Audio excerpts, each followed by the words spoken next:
Lecture de la lettre de Saint Paul apôtre aux Éphésiens. Frères, vous n'êtes plus des étrangers, ni des gens de passage.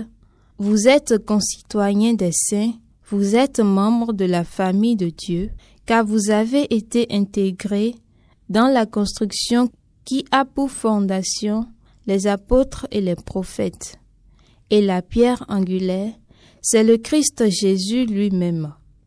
En lui, toute la construction s'élève harmonieusement pour devenir un temple saint dans le Seigneur. En lui, vous êtes vous aussi les éléments d'une même construction pour devenir une demeure de Dieu par l'Esprit Saint. Par toute la terre s'en va leur message. Par toute la terre s'en va leur message. Les cieux proclament la gloire de Dieu, le firmament raconte l'ouvrage de ses mains. Le jour au jour en livre le récit, et la nuit à la nuit en donne connaissance. Par toute la terre s'en va leur message. Pas de parole dans ce récit, pas de voix qui s'entendent. Mais sur toute la terre en paraît le message, et la nouvelle aux limites du monde. Par toute la terre s'en va leur message. Évangile de Jésus-Christ selon saint Luc. En ces jours-là, Jésus s'en alla dans la montagne pour prier, et il passa toute la nuit à prier.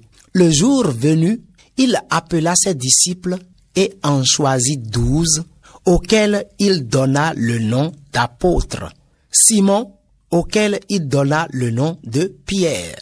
André son frère, Jacques, Jean, Philippe, Barthélemy, Matthieu, Thomas, Jacques, fils d'Alphée, Simon appelé le Zélote, Jude, fils de Jacques, et Judas Iscariote, qui devinrent un traître. Jésus descendit de la montagne avec eux et s'arrêta sur un terrain plat.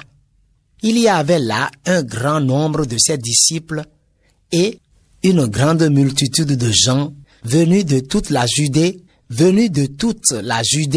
de Jérusalem et du littoral de Tyr et de Sidon. Ils étaient venus l'entendre et se faire guérir de leur maladie. Ceux qui étaient tourmentés par des esprits impurs retrouvaient la santé, et toute la foule cherchait à le toucher parce qu'une force sortait de lui et les guérissait tous.